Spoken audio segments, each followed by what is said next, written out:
Ciao belli, today we're going to deal with another Italian tense which is called il presente progressivo. So in English it corresponds to either the present continuous or the present progressive, which is, good news, the same tense, just the present continuous is more common in the UK, and the present progressive, it is more common name of the same tense in the United States. But it's the same tense, and it deals with the actions that are either going at a certain moment, for example, I'm talking to you, or it is a change.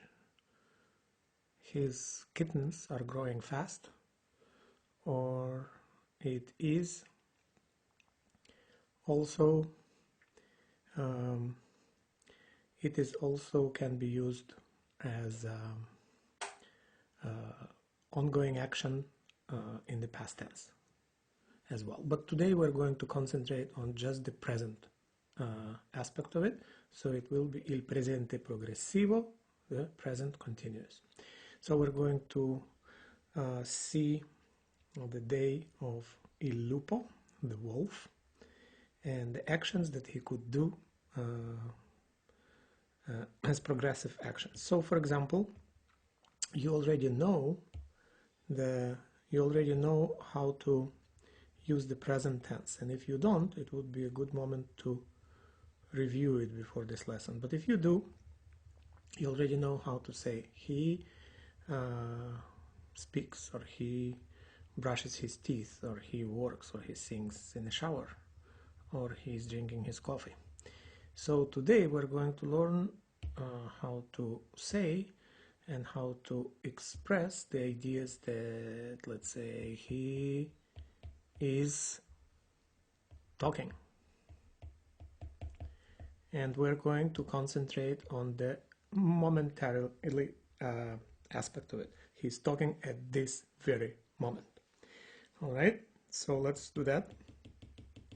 And for that, let's remember the present tense conjugation. All right, let's go. So you already remember that in Italian there are only three kinds of verbs. The verbs that end on are, end on ere, and end on ire. Are, ere, ire. There are very few verbs that end on something else, but let's leave it in for another lesson. So almost all of them will be like that. So let's start with the regular verbs. And the regular verbs would be here, let's say, mangiare. Mangiare is to eat. And if you take the are ending from this verb, and it will be mangiare, then it will have just the root mangi. All right, you have it, and you have a verb leggere here, which is to read, ending on ere, belongs to the group 2. And if you take the ere ending out of this verb, because it's leggere, then it will be just legg. So note that for the verbs that end on are, in order to create the present participle form, also known, sometimes called as gerund, in English it would correspond to the ing. In Italian you would end ando, right here.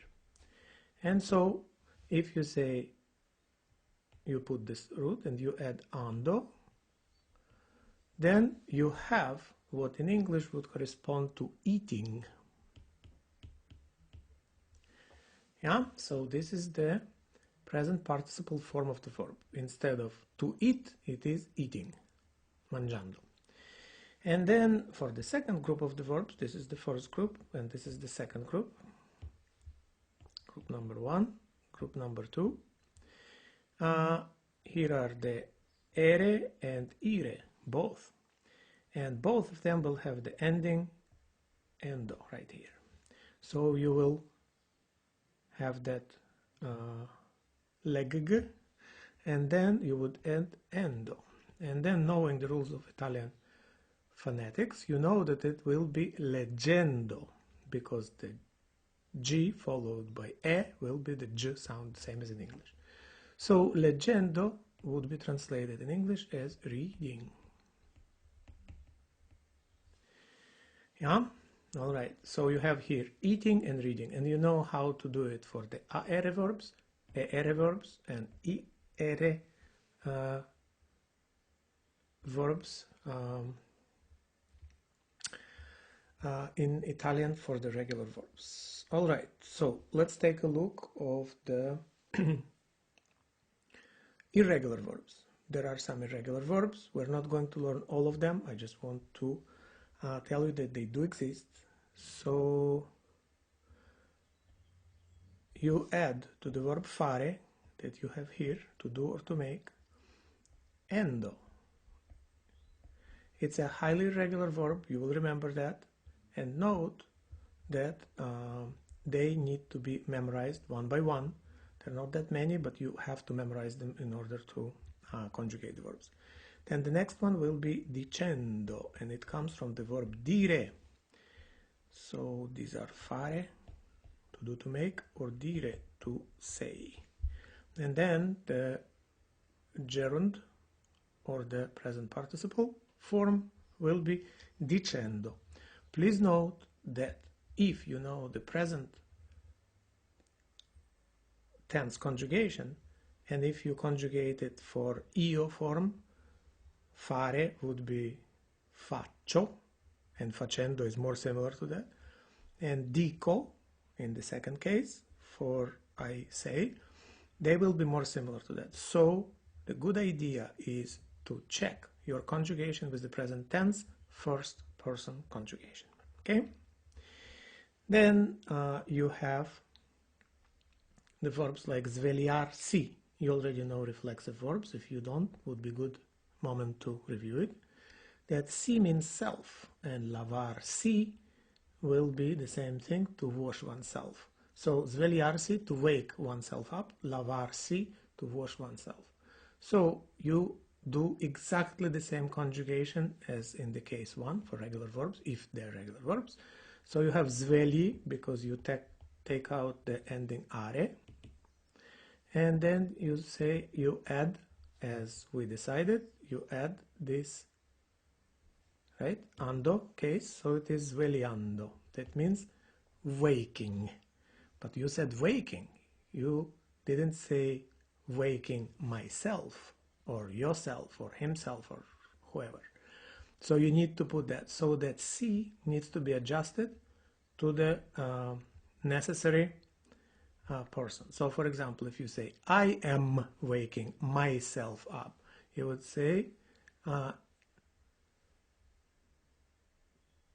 mi sto svegliando. We'll talk about sto in a minute. We haven't talked about it yet, but that mi, it's a transformed si.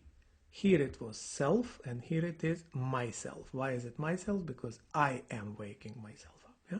I am waking up. In English you don't say myself, but in Italian you do. Okay, the next one is lavarsi, and you have the reflexive pronoun in here, si, and let's say it's you wash yourself. So it will be tu, and you know that for tu, reflexive pronoun corresponds will be ti. So it will be ti stai lav, and then what do you add? You add the same thing, ando. Why? Because it's lavare, so it's lavando. So you have ti stai lavando, which means you are washing yourself, or in Italian it is yourself you are washing. About stai we're going to talk in a minute. So you're kind of understanding how to use the how to make the ing corresponding ending in Italian. It will be either ando or endo. So you have here mangiare, regular verb, your train of thought. Let's remove the ending. The ending is removed. You have mangi, you add ando. Leggere, we already have seen it. Ere is the ending, you take it away, you have the legg, and then you add endo. Why is it endo? Because it's ere, not are. Fare and dire, you see they're irregular verbs, you remember them, so it will be facendo and dicendo. And for that, you remember that it's for irregular verbs, it's good to check the present first person conjugation because it will help you, because it's faccio and it will be facendo, similar at least, and dico and dicendo. So now, as we know how to put it to ing form, let's see what else we need. All right, so you already know that you have ando and endo depending on the verb ending. But now you need to put the verb stare. Why? Because in English you don't say I eating, you say I am eating. And in this case you're going to use not the verb essere, but the verb stare. The verb stare. And you know the conjugation, io sto, I am, tu stai. You already know this from come stai, sto bene. Sta, he, she, is, or you, sir, you, madam, are. Noi stiamo, voi state, loro stanno. So you have the verb stare, and you will have to combine it with the verb in the ing form in order to create the present progressive. So you have here a verb camminare, to walk. You have the verb here parlare, to speak. Salivare, to salivate. Leggere, to read. Scrivere, to write. Studiare, to study. Fare, to do, to make. Bere, to drink.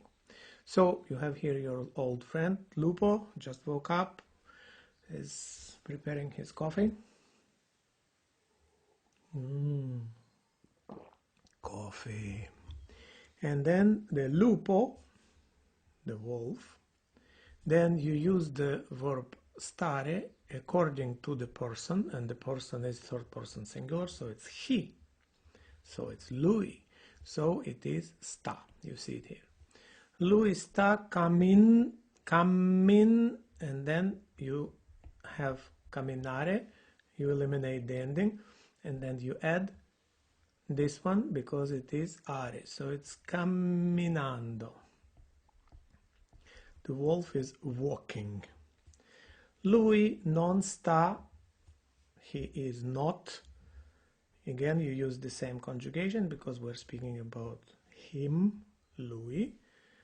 Parl, and then you add parlare. You look here that it is are. Parlando. Lui non sta parlando francese. He is not speaking French. Lui non sta and you see here scrivere, not with a but e. So you put here scrivendo.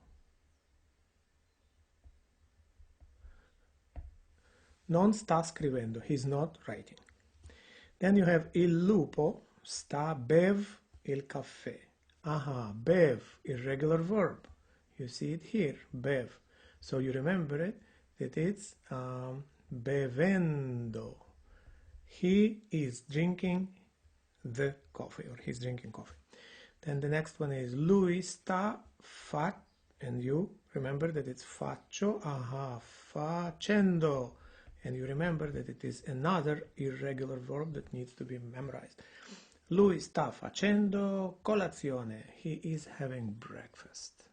So, in order to get the present progressive, just like in English, you need the verb to be plus the ing ending, keeping in mind it could be regular or irregular.